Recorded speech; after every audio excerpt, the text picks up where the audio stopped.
బీర్ల ఐలయ్యను భూదందాల ఐలయ్య అనడం ఎంతవరకు కరెక్ట్? భూదందాలు చేసేటోళ్ళని భూదందాలు ఐలయ్య అని అంటాము. ఎందుకంటే అక్రమంగా భూములను ఆక్రమించుకోవడం, బెదిరించి రిజిస్ట్రేషన్స్ చేసుకోవడం, ఆ తర్వాత వాటిని బినామీ పేర్ల మీదకి రిజిస్ట్రేషన్ చేయడం అనేది భూదందా అని అంటారు. చేసిరా? మీ దగ్గర ఆధారాలు ఉన్నాయి కాబట్టి నేను అంత స్పష్టంగా, ఆధారాలు ఉంటే 10 రోజుల్లో నేను రాజీనామా చేస్తా అని చెప్పేసి తను స్పష్టంగా చెప్పడం జరిగింది. మాట మీద ఉంటాడా? మాట మీద ఉంటాడా? మీరు ఆధారాలు చూపిస్తారా? తప్పకుండా చూపిస్తాను. నేను ఏదైతే చెప్పానో ఆరోపణ అని మీరు అంటున్నారు, సాక్ష్యాలతో మాట్లాడుతున్నాను. కొలన్పాక గ్రామం, ఆలేరు మండలంలోని కొలన్పాక గ్రామంలో 472 సర్వే నంబర్, 473 సర్వే నంబర్, ఈ 2 సర్వే నంబర్లలో ఉన్న భూమిని మన డిసెంబర్ 3rd వీక్లో వారు రిజిస్ట్రేషన్ చేయించుకున్నారు. అంటే ఒకరి పేరు నుంచి ఒకరి పేరు మీదకి రిజిస్ట్రేషన్ జరిగింది.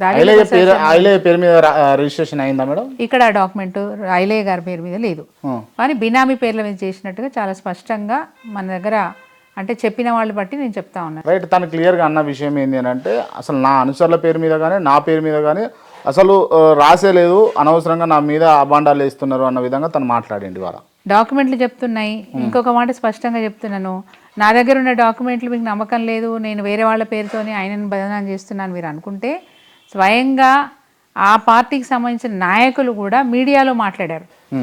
ఇది ఏది ఉమ్మడి నల్గొండ జిల్లాలో బలహీన వర్గాలకు సంబంధించిన ఒక ఎమ్మెల్యే ఈ భూదందాలో ఇన్వాల్వ్ అయ్యి ఉన్నాడు.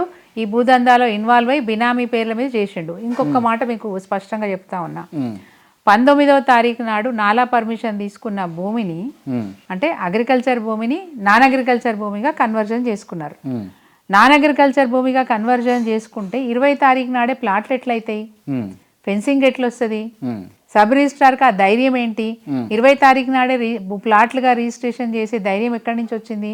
బాజాప్తా ఇందులో కొండలరావు సిఐ ఇన్వాల్వ్ అయ్యి ఎమ్మెల్యే గారి ఆదేశానుసారం, అతని పార్టీ నాయకుల ఆదేశానుసారం 154 మంది పేర్ల మీద 20 తారీఖు నాడు కొన్ని ప్లాట్లు, 21 తారీఖు నాడు కొన్ని ప్లాట్లు, 23 తారీఖు నాడు కొన్ని ప్లాట్లు, మరి 3 రోజులు వరుసగా 19 నాడు నాలా పర్మిషన్ వస్తే డిటిసిపి లేఅవుట్ పర్మిషన్ లేకుండా 3 రోజులు వరుసగా 154 మంది పేర్ల మీద రిజిస్ట్రేషన్ జరిగింది.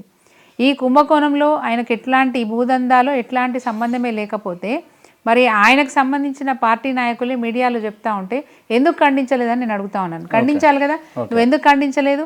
దీన్ని బట్టి చాలా స్పష్టంగా అర్థమవుతుంది నువ్వు కూడా దీంట్లో ఇన్వాల్వ్ అయ్యి ఉన్నావు. నువ్వు బాజాప్తా వాళ్ళు చెప్పిన మాట కూడా ఏంటంటే, పిలిపించి బెదిరించి రిజిస్ట్రేషన్ చేసుకుంటున్నారు. 154 మంది రాత్రికి రాత్రి ఎక్కడి నుంచి పుట్టుకొస్తారండి? 154 మంది కొనేవాళ్ళు ఎక్కడి నుంచి పుట్టుకొస్తారు? ఇది ఒక అనుమానమే కదా. మరి ఈ అనుమానంలోంచి వచ్చిన ఆధారాలే మా దగ్గర ఉన్నాయి.